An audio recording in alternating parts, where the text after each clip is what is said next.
How to adjust the hanging wire position. Remove the suspension kit. Remove the top cover.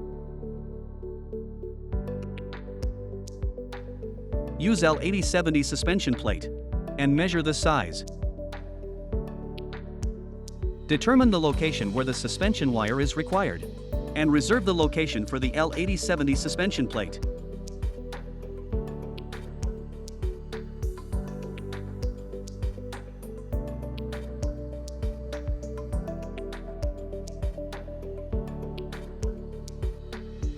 Cut the top cover.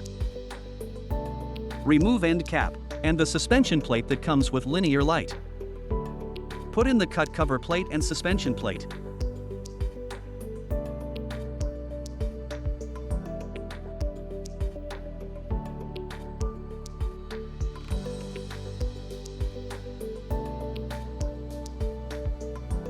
Install the end cap and suspension plate.